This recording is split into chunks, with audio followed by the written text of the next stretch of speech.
नमस्कार, मैं Rohit Sharma, founder and CEO matrix labs private limited. आप सभी का स्वागत करता हूं नए पॉडकास्ट में। मैट्रिक्स लैब्स एक ऐसे मिशन पे काम कर रहा है जिसमें हम नए फार्मा स्टार्टअप्स को शुरुआत करने में, उनके ब्रांड को आगे बढ़ने में और एक नए लेवल पे लेके जाने में मदद कर सकें। आज हम इस पॉडकास्ट के माध्यम से नए फार्मा स्टार्टअप्स को ट्रेडमार्क के बारे में कुछ महत्वपूर्ण जानकारियां प्रदान करेंगे। तो मैं आज स्वागत करूंगा एडवोकेट श्री आयुष अग्रवाल जी का, जो कि एक कॉर्पोरेट लॉयर हैं और जिनका 7 साल से ट्रेडमार्क्स में एक्सपर्टीज रहा है। आपका स्वागत है आयुष जी। थैंक यू रोहित जी।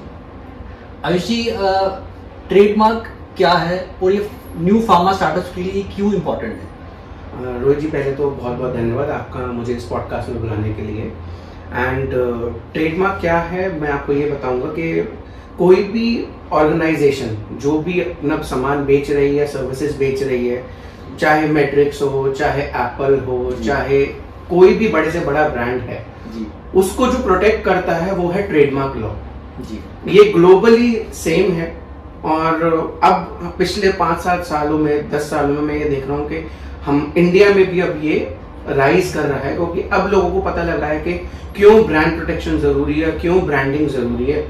जब से ये चीजें आई हैं तब से ट्रेडमार्क के बारे में लोग ज्यादा से ज्यादा जानना चाह रहे हैं। दूसरा आपका जो सवाल है कि ये फार्मा स्टार्टअप्स के लिए, तो मैं इस पे कहूंगा कि ये फार्मा स्टार्टअप नहीं है, हर तरीके के स्टार्टअप्स के लिए इंपॉर्टेंट है। फार्मा में स्पेसिफिकली इसलिए इंपॉर्टेंट है क्योंकि फार्मा जुड़ा हुआ है लाइफ सेविंग ड्रग से जी। बिल्कुल। तो अगर हम ये देखते हैं कि एक ब्रांड, अगर कोई दवाई मैं देख रहा हूँ, सपोज सिप्ला की है, एबॉट की है या मैट्रिक्स की ही है जी, तो वहां पे क्या है, जब हम देखते हैं ये ब्रांड है, इसके सब सर्टिफिकेशन है, रजिस्ट्रेशन से, तो एक ट्रस्ट बिल्ड होता है कि क्योंकि एक रजिस्टर्ड ब्रांड है, एक मार्केट में नाम है, तो ऑब्वियसली कुछ ना कुछ क्वालिटी स्टैंडर्ड्स मेंटेन करें।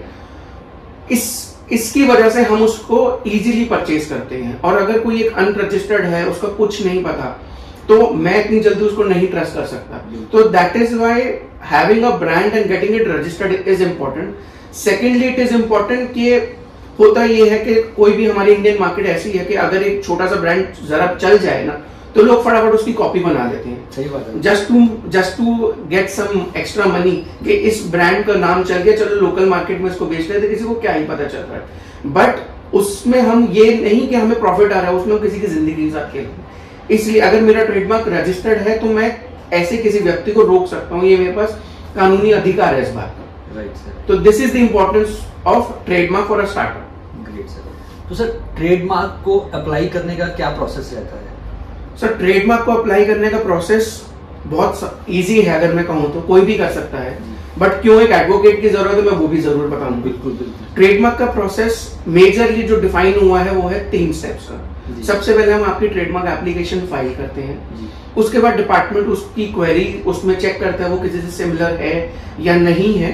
अगर नहीं होता है वो ट्रेडमार्क, तो वो उसको एक्सेप्ट कर देता है। यदि वो किसी से सिमिलर होता है तो ट्रेडमार्क डिपार्टमेंट एक क्वेरी लगाता है कि ये आपका जो ब्रांड है ये इससे मिलता जुलता है, तो आप हमें बताओ कि क्यों हमें आपका ये ट्रेडमार्क रजिस्टर करना चाहिए। हम फिर उसका अपना एक रिप्लाई बनाते हैं। रिप्लाई बनाने के बाद हम डिपार्टमेंट में सबमिट करते हैं। वंस दैट इज सबमिटेड, तो डिपार्टमेंट या तो उसे एक्सेप्ट करता है या हियरिंग के लिए जाता है। हियरिंग पे जाता है तो वो हमसे फिर फर्दर एक्सप्लेनेशन मांगता है कि आप अपने एविडेंसेस दो, आप ऐसा कुछ प्रूव कर सको कि आप दिखाओ कि क्यों आपका ब्रांड अलग है और आप इसको काफी टाइम से यूज कर रहे हो। अगर हम ये सब चीजें प्रूव कर देते हैं तो डिपार्टमेंट हमारे फेवर में उसको रजिस्टर कर देता है। सो ये जो टोटल प्रोसेस है, एज पर लॉ में 15 to 18 मंथ्स लगते हैं। मैं वही अगला सवाल पूछने वाला था कि इसमें कितना समय लगता है, वो आपने बता दिया। तो इसमें सर एक और दिक्कत आती है कि जैसे कोई नया ब्रांड अपना ब्रांड जैसे अप्लाई करता है, तो उसको रजिस्टर होने में 18 महीने, जैसे आप कह रहे हैं 2 साल भी लग सकते हैं, राइट? तो क्या हमें ब्रांड को रजिस्टर होने का, आर मार्क आने का वेट करना चाहिए या ब्रांड को लॉन्च कर देना चाहिए? सर देखो, जैसे ही हम अपना ट्रेडमार्क फाइल करते हैं, हम हर ब्रांड के आगे, आपने कभी देखा होगा TM शब्द का इस्तेमाल करते हैं। तो वो TM का मतलब होता है कि मैंने ट्रेडमार्क के लिए अप्लाई करा हुआ है। और जब ये पूरा प्रोसेस हो जाता है, मेरा ट्रेडमार्क एक्सेप्ट हो गया, एक्सेप्ट होने के बाद एडवर्टाइज हो गया, उसके बाद एक 4 महीने का पीरियड होता है ऑपोजिशन का। अगर कोई ऑपोजिशन नहीं आता तो मेरा ट्रेडमार्क रजिस्टर्ड हो जाता है, उसके बाद जाके मैं आर लिख सकता हूँ। लेकिन अब 2 साल तक तो मैं वेट नहीं करूंगा कि जब रजिस्टर होगा तब मैं काम शुरू करूंगा।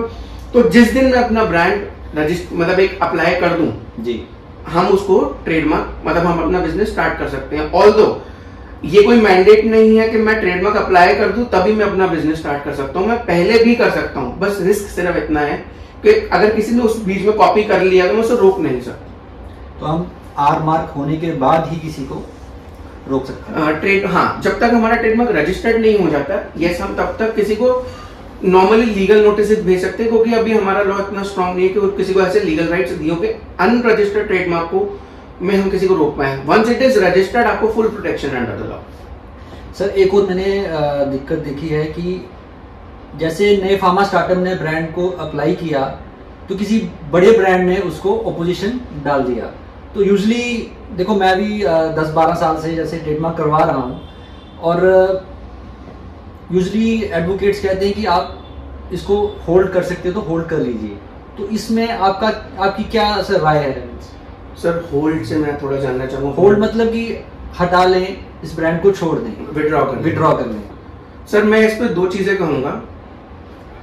कई लोग ऐसे भी होते हैं फार्मा ओनर्स को, वो सोचते हैं इतना बड़ा ब्रांड है, हम कहाँ इनसे लड़ पाएंगे, हमारे पास कहाँ इतने फंड्स हैं, या हमारा ब्रांड तो बहुत छोटा है, अभी तो हम आज बदल सकते हैं तो बदल देते हैं, कोई दिक्कत नहीं है। तो ये ऐसा सोचना गलत है, क्योंकि ये गारंटी थोड़ी है कि अगला जो आप फाइल करोगे उसको अपोजिशन नहीं आएगा, या फिर यही कोई बड़ा प्लेयर आपके ब्रांड को नहीं रोकेगा। उनका तो काम ही ये है ना कि ऐसे किसी प्लेयर को एग्जिस्ट मतलब मार्केट में टिकने ही नहीं देना। तो हम अगर ऐसे हर ब्रांड पे चेंज करेंगे फिर तो हम हर 2 साल में अपना ब्रांड चेंज करें। अभी मैंने इतने 2 साल मेहनत लगा के अपना ब्रांड जैसे तैसे मार्केट में रनिंग हुआ, किसी ने अपोज किया, मैं पीछे हट गया।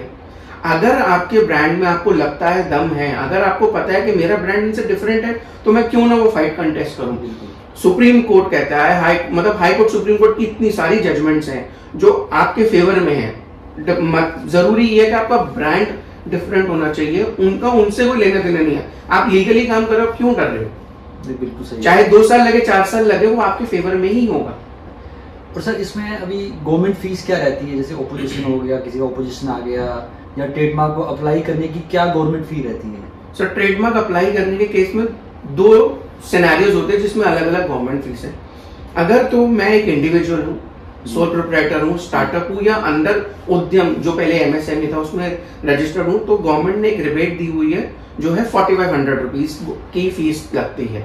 अगर मैं इनमें से कोई भी नहीं हूँ, चाहे मैं प्राइवेट लिमिटेड कंपनी हूँ, मैं पार्टनरशिप फर्म हूँ, लेकिन ना मैं स्टार्टअप में हूँ ना मैं उद्यम में हूँ, तो उस केस में 9000 की गवर्नमेंट फीस है। Right sir. सर, गवर्नमेंट, आप देखिए सर, आप कॉर्पोरेट लॉयर हैं, तो मैं एक ट्रेडमार्क से हटके थोड़ा क्वेश्चन पूछना चाहूँगा कि नए स्टार्टअप्स के लिए अभी गवर्नमेंट की क्या स्कीम है?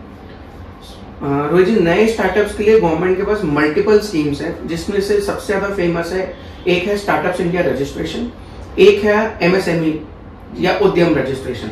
अब अंडर स्टार्टअप्स में क्या है, अगर आपकी नई कंपनी है जो अभी बिजनेस में आई है, तो अगर आप स्टार्टअप्स में रजिस्टर हो जाते हो तो पहली बात आपको बहुत सारे फंडिंग मिल सकती है through various angel investors, plus government आपको वेरियस पोर्टल्स पे लेवरेज देती है, आपको गवर्नमेंट फी में रिफंड डिस्काउंट देती है। जैसे ट्रेडमार्क में मैंने आपको बताया कि नॉर्मल फीस 9000 है, लेकिन अगर आप स्टार्टअप में हो तो 4500 हो जाती है। इसके अलावा आपको टैक्सेशन का बेनिफिट मिलता है, लेकिन उसके लिए मैं सही व्यक्ति नहीं हूं, मैं सिर्फ वैसे बता सकता हूँ। लेकिन ट्रेडमार्क में गवर्नमेंट क्या देती है कि इनिशियल बेनिफिट आपको देती है कि 9000 की गवर्नमेंट फीस 4500 हो जाती है। Once your trademark gets registered, तो वो जो 4500 की फीस है वो भी आप क्लेम कर सकते हो गवर्नमेंट से, they will refund you. This applies both in the case of startup and in case of MSME. Sir, जब हम ब्रांड को सर अप्लाई करवाते हैं तो इसमें क्लास क्या रहती है? जैसे हर एक बिजनेस की अलग अलग क्लास है, फार्मा के ब्रांड्स की अलग क्लास है, तो फार्मा के लिए क्या क्लास है? अगर मेरे को अपनी कंपनी के नाम को ट्रेडमार्क कराना है तो क्या क्लास रहती है उसमें?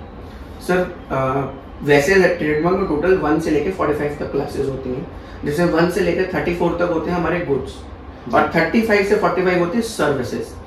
तो जब एक फार्मा को रजिस्टर कराना होता है तो उनकी प्रोडक्ट्स जितने भी होते हैं वो सारे क्लास 5 में रजिस्टर होते हैं। लेकिन अगर उनको अपने बिजनेस के नाम को, जैसे फर्म का नाम है, जैसे मैट्रिक्स लैब्स प्राइवेट लिमिटेड है, तो जो वो वाला नाम है वो आप क्लास 35 में रजिस्टर कराते हो। बिकॉज 35 क्या है, that is for general purpose, business marketing, business advertising, general trading, general everything which a business does, वो उस क्लास में फॉलो होता है। लेकिन आपका जो मेन प्रोडक्ट है वो आपका क्लास 5 में आता है। तो फार्मर्स के लिए ये 2 क्लासेस मेजरली इंपॉर्टेंट है। तो सर जैसे किसी ने ब्रांड को अप्लाई किया, ब्रांड रजिस्टर हो गया, और उसका कितना समय रहता है कि उसके राइट्स कितने समय के लिए मिलते हैं?